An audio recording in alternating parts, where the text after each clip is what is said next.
Motion के first वाले video के अंदर हमने क्या किया था, देखो 4 चीज़ें समझी थी।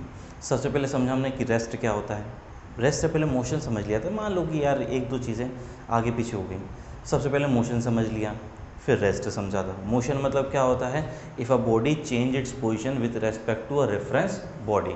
रेफरेंस बॉडी के रेस्पेक्ट में अगर कोई बॉडी अपनी पोजीशन को चेंज करती है तो उसको हम क्या कह देंगे, मोशन कह देंगे।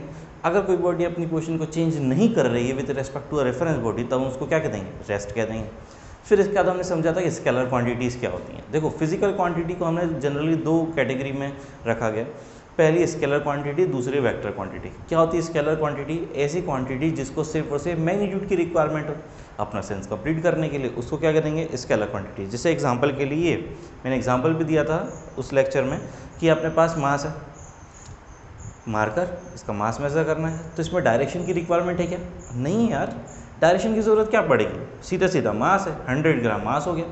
तो ये क्या हो गया, scalar quantity which required only and only magnitude. Time की बात करें, जैसे मुझे पढ़ाते हुए 1 घंटा हो गया तो 1 आवर, इसमें कोई डायरेक्शन की रिक्वायरमेंट है क्या, 1 आवर इज़ 1 आवर, मैग्नीट्यूड बता दिया आप लोगों ने, ठीक है। अब जैसे कि अगर हम बात करें कि इस रूम का एरिया 500 स्क्वायर फीट है, 500 स्क्वायर फीट क्या हो गया, एरिया। अब एरिया जो हो गया है उसमें कुछ और चीज़ की रिक्वायरमेंट हो रही है क्या, नहीं। तो सीधी सी बात है, जिसमें सिर्फ और सिर्फ मैग्नीट्यूड की रिक्वायरमेंट है उसको हमने स्केलर क्वांटिटी कहा, जिसको मैग्नीट्यूड के साथ साथ डायरेक्शन की भी रिक्वायरमेंट हो रही हो, जिससे मैंने बताया था एग्जांपल फोर्स।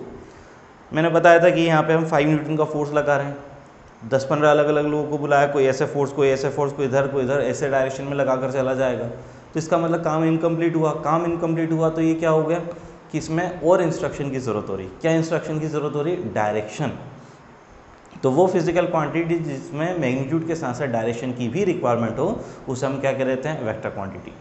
ये हमने फर्स्ट वीडियो के अंदर समझा था। सेकंड वीडियो के अंदर हमने समझा था कि डिस्टेंस और डिस्प्लेसमेंट क्या चीज़ें होती हैं। इनमें से एक स्केलर क्वांटिटी और एक वेक्टर क्वांटिटी। अगर आप लोगों ने वीडियो को ध्यान से देखा होगा तो आपको पता है कि इस डिस्टेंस जो है वो scalar quantity, because it do not required any direction, उसको कोई डायरेक्शन की रिक्वायरमेंट नहीं होती है। वहीं हम देखें displacement is a vector quantity because it requires a direction, because displacement जो होता है it is the shortest distance between initial and final position which is always in a particular direction. मतलब जो भी शॉर्टेस्ट डिस्टेंस निकाल रहे हैं किसी इनिशियल और फाइनल पोजीशन के बीच में, वो एक पर्टिकुलर डायरेक्शन पर ही होती है, therefore it is a vector quantity. Unit भी आप लोग साथ में याद रखिए कि डिस्टेंस की यूनिट क्या होती है, ऐसा यूनिट मीटर, यहीं डिस्प्लेसमेंट की यूनिट भी क्या हो जाती है, मीटर।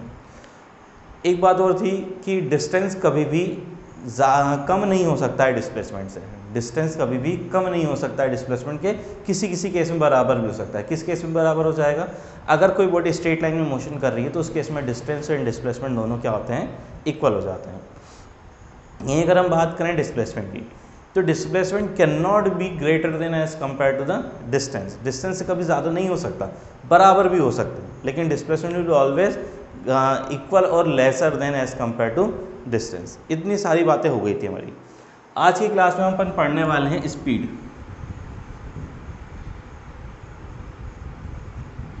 स्पीड नाम सुन रखा होगा आप लोगों ने, क्या होता है स्पीड। चलो ये मुझे बताओ पहले कि स्पीड की रिक्वायरमेंट क्या थी, ऐसी क्या ज़रूरत पड़ी कि स्पीड को हमें डिफाइन करना पड़ा, स्पीड को एक फिजिकल क्वांटिटी बनाना पड़ा। थोड़ा सा ये भी सोचना चाहिए, क्योंकि अगर रिक्वायरमेंट समझ में आ जाएगी तो इसका यूजेस भी समझ में आ जाएगा। जैसे कि मान लो ये स्टार्टिंग लाइन है, एक रेस हो रही है, ये फिनिश लाइन है, डिस्टेंस इक्वल है, 100 मीटर की रेस है, 100 मीटर की डिस्टेंस है। यहाँ पे कुछ कंटेस्टेंट है 6, 1 2 3 4 5 6। अब जो सबसे पहले यहाँ पर पहुँच जाएगा फिनिश लाइन तक, वो फर्स्ट आएगा, उसकी स्पीड सबसे ज़्यादा होगी, ऐसा ही कह सकते हैं, ठीक है।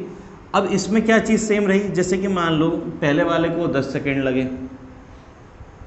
दूसरे वाले को 11 सेकेंड लग गए, इसको 9 ही सेकेंड लगे, थर्ड वाले को, फोर्थ वाले को 9.5 सेकेंड्स लग गए, इसको 10.5 सेकेंड्स लग गए, और इसको तो 13 सेकेंड्स लगे, ठीक है। तो सबसे फास्ट कौन ट्रैवल किया, ये, क्यों, सेम डिस्टेंस को उसने कम टाइम में ट्रैवल कर लिया। तो स्पीड जैसी कोई क्वांटिटी का यहाँ पर एग्जिस्टेंस या लाने का कोई ज़रूरत थी नहीं, अभी तक सब कुछ सही चल रहा है। अब एक और एग्जांपल लेते हैं, एक और एग्जांपल क्या लिया हमने,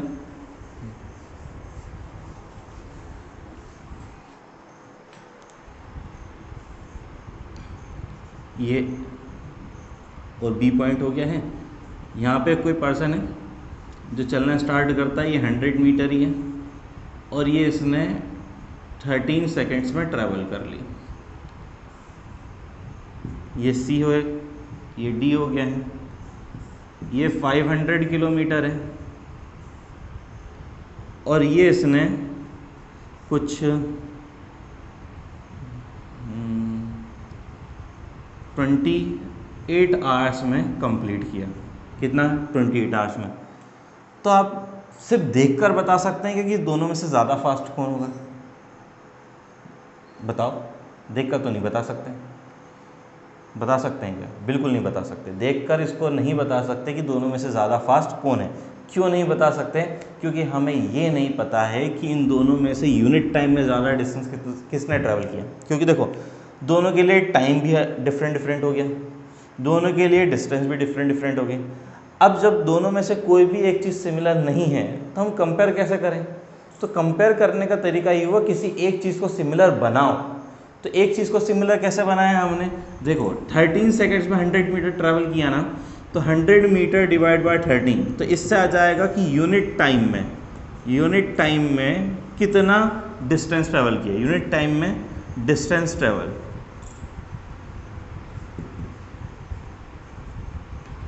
यूनिट टाइम में क्या आ जाएगा? Distance travel. सिमिलरली इसमें क्या करो, 500 किलोमीटर है, इसको भी मीटर में कन्वर्ट कर दो और ये 28 आवर्स है, इसको भी सेकंड्स में कन्वर्ट कर दो। एक आवर में 3600 सेकंड्स होते हैं। अब ये भी क्या हो गया है? ये भी हो गया है distance travelled in unit time. अब हमने क्या करा, जब स्पीड निकाली ना, मतलब कि जब हमने डिस्टेंस और टाइम का रेशो निकाला, so this is the quantity. ये क्या आई है क्वांटिटी कि एक सेकेंड में या यूनिट टाइम में कितनी डिस्टेंस ट्रेवल की गई। क्या बोल रहा हूँ मैं?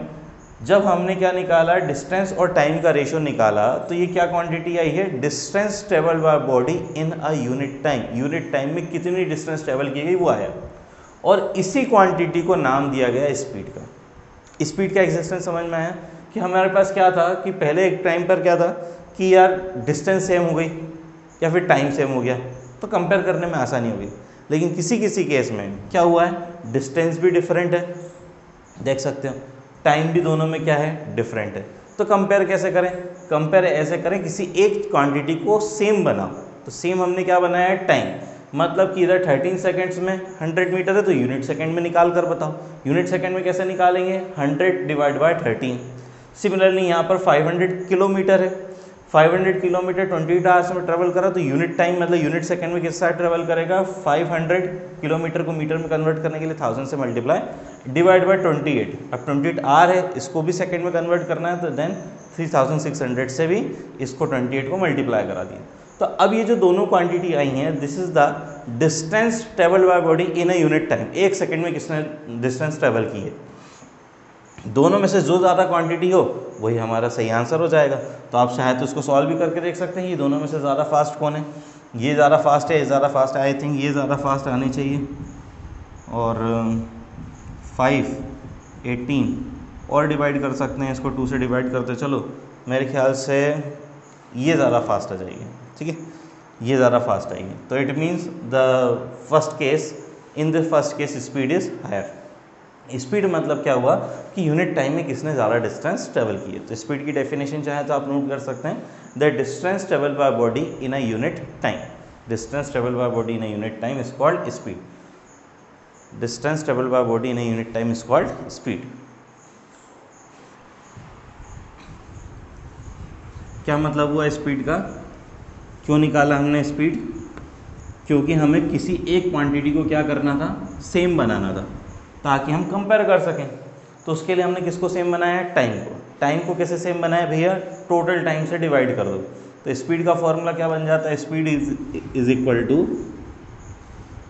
इक्वल टू डिस्टेंस अपॉन में टाइम। डिस्टेंस अपॉन में टाइम, ये स्पीड का फॉर्मूला है। अच्छा, डिस्टेंस की यूनिट आप लोगों को पता ही है, लास्ट वीडियो के अंदर बताया था मैंने, मीटर होती है, और यहाँ पर टाइम के लिए क्या हो जाएगा, सेकंड। तो स्पीड की यूनिट क्या होगी, यूनिट भी साथ साथ याद करते चलो, स्पीड की यूनिट क्या हो जाएगी, मीटर पर सेकंड हो जाएगी। एक यूनिट और होती है, that is kilometre per hour. क्या होती है, किलोमीटर पर आवर। मीटर पर सेकंड भी होती है, किलोमीटर पर आवर भी होती है। ये होती है हमारी एसआई यूनिट। कौन सी यूनिट है, एसआई यूनिट है। जनरली जो भी हम कैलकुलेशन करते हैं एसआई यूनिट में करते हैं। किलोमीटर पर आवर में भी दे रखा होगा तो घबराएंगे नहीं, कन्वर्ट करना सीख लेंगे। किलोमीटर पर आवर से अगर आपको मीटर पर सेकंड में कन्वर्ट करना है, किलोमीटर पर आवर से अगर आपको मीटर पर सेकंड में कन्वर्ट करना है, देन मल्टीप्लाइड 5/18। 5/18 से मल्टीप्लाई करा दो, उल्टा कर दो। मीटर पर सेकंड से अगर आपको कन्वर्ट करना है किलोमीटर पर आवर में, तो मल्टीप्लाई करा दो किससे, 18/5 से। समझ में आया ये, मीटर पर सेकंड से किलोमीटर पर आवर में कन्वर्ट करना है तो 18/5, और किलोमीटर पर आवर से मीटर पर सेकंड में कन्वर्ट करना है तो 5/18। जैसे कि 36 किलोमीटर पर आवर है, इसकी मुझे वैल्यू चाहिए मीटर पर सेकंड में, क्योंकि ऐसा यूनिट तो मीटर पर सेकंड ही, हमेशा कैलकुलेशन दूसरे में करेंगे। तो 36 का मल्टीप्लाई करा देंगे, देखो किलोमीटर पर आवर से मीटर पर सेकंड में कन्वर्ट करने के लिए 5/18 का मल्टीप्लाई, देन मल्टीप्लाइड 5/18, तो जो आंसर आएगा वो मीटर पर सेकेंड में आएगा। ये 2 टाइम्स 5 2 ज़ा 10 मीटर पर सेकेंड। अब जैसे कि मान लो अपने पास मीटर पर सेकेंड में वैल्यू गिवन है, मीटर पर सेकेंड में कितना दे दिया, 25 मीटर पर सेकेंड दे दिया। इसको किस में कन्वर्ट करना है, किलोमीटर पर आवर में, देन मल्टीप्लाइड विथ 18/5। तो मीटर पर सेकेंड हटा दें और मल्टीप्लाई करा दें इसको 18/5 से। 5 5 ज़ा 25, 18 5 ज़ा 90 किलोमीटर पर आवर। तो आप लोगों ने कन्वर्जन करना भी सीख लिया, किलोमीटर पर आवर से मीटर पर सेकेंड में, मीटर पर सेकेंड से किलोमीटर पर आवर में। तो कोई ज़्यादा इतनी हेडेक वाली बात नहीं, बहुत सिंपल सिंपल सी चीज़ें हैं। स्पीड का फॉर्मूला हमें याद करना है। स्पीड का फॉर्मूला क्या होता है, डिस्टेंस अपॉन टाइम। यूनिट क्या होती है, मीटर पर सेकेंड। अगर मान लो हमारे पास एक और यूनिट कहीं मिल जाए किलोमीटर पर आवर, तो उससे भी घबराना नहीं, हमें हमेशा कैलकुलेशन किस में करना है, मीटर पर सेकेंड में। कन्वर्जन करना सीख लिया होगा, किलोमीटर पर आवर से मीटर पर सेकेंड में कन्वर्ट करने के लिए 5/18 से मल्टीप्लाई, मीटर पर सेकेंड से किलोमीटर पर आवर में कन्वर्ट करने के लिए 18/5 से मल्टीप्लाई। एक चीज़ और याद रखें कि स्पीड कैसी क्वांटिटी है, स्केलर।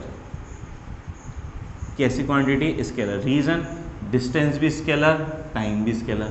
जब दोनों क्वांटिटी स्केलर है तो इनका रेशो भी कैसा होने वाला है, स्केलर ही होने वाला है। तो ये कुछ छोटी मोटी बातें थी स्पीड के बारे में। अब नेक्स्ट हम समझेंगे टाइप्स ऑफ स्पीड। जल्दी से इसको नोट कर लें। अच्छा, एक और कन्वर्ट करके बता दो मुझे, ताकि मुझे समझ में जाए तुम लोगों को आया कि नहीं है। जल्दी से करना, ठीक है। मेरे करने से पहले कर लेना। वीडियो चाहे पोस्ट करना पड़े, वीडियो को पोस्ट कर लेना, लेकिन खुद ट्राई करके देखना। अब जैसे मान लो मुझे दे दिया है 54 किलोमीटर पर आवर, इसको मुझसे बोला गया कि मीटर पर सेकेंड में कन्वर्ट करके बताओ। मीटर पर सेकेंड में कन्वर्ट करने का तरीका क्या था, किलोमीटर पर आवर से। सोचो, जल्दी सोचो, करो, करके बताओ। 54 डिवाइड बाय 5/18, 18 से 3 टाइम्स गया, 3 5 ज़ा 15 मीटर पर सेकेंड। सही किया होगा आप लोगों ने। अरे यार देख लो इधर, किलोमीटर पर आवर से मीटर पर सेकेंड में कन्वर्ट करने के लिए किसका मल्टीप्लाई है, 5/18 का भी थोड़ी देर पहले यहीं पर लिखा हुआ था, 5/18। तो यहाँ पर क्या करेंगे हम, 5/18 से मल्टीप्लाई, 18 3 ज़ा 54 होता है, 3 टाइम्स कैंसिल, 3 5 ज़ा 15, 15 मीटर पर सेकेंड। सिंपल सी चीज़। नेक्स्ट जो है types of speed. Types of speed.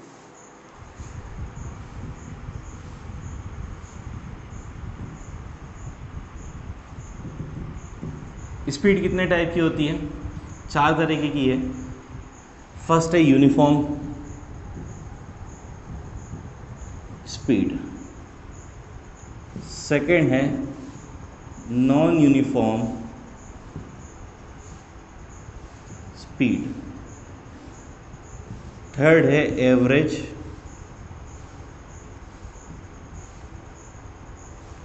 Fourth है इंस्टेंटेनियस,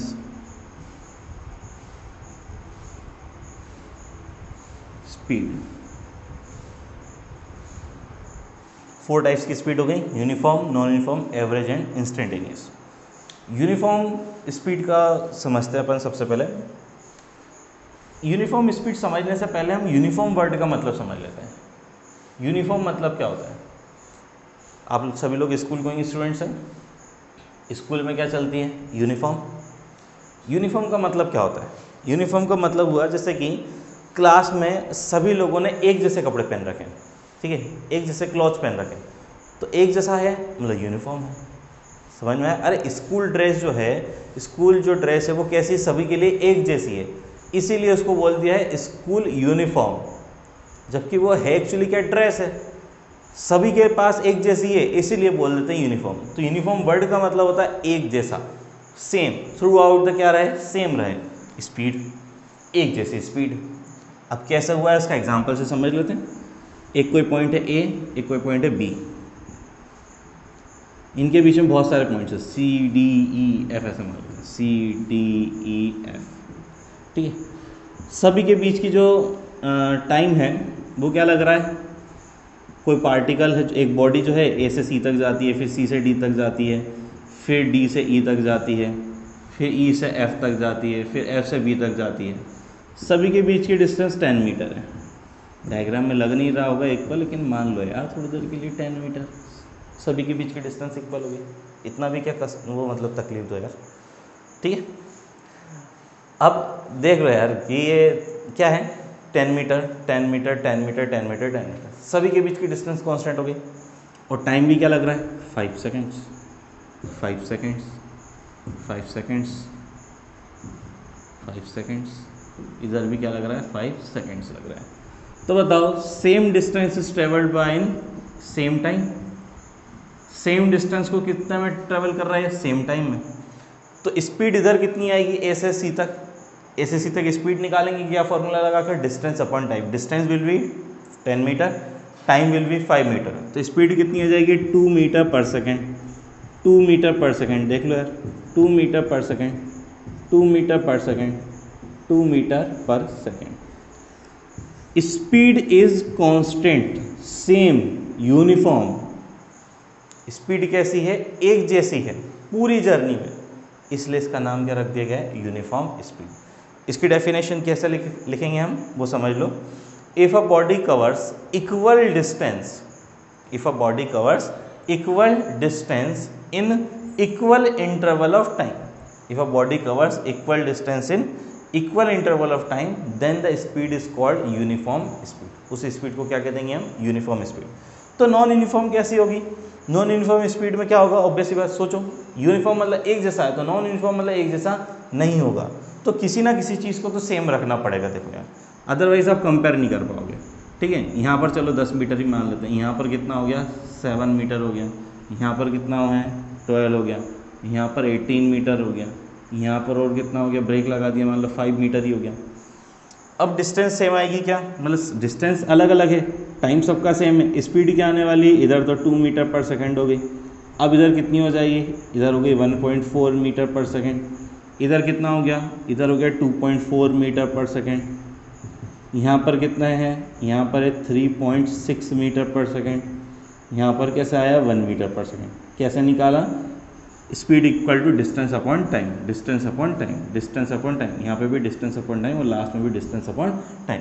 तो मुझे बताओ स्पीड क्या पूरी जर्नी में यूनिफॉर्म दिख रही है क्या, एक जैसी दिख रही है क्या, नहीं, तो ये कौन सी स्पीड हो जाएगी, नॉन यूनिफॉर्म स्पीड। तो अगर हमें कंपैरिजन करना है तो किसी ना किसी एक चीज़ को तो कांस्टेंट रखना पड़ेगा, हमने किसको रख दिया, टाइम को।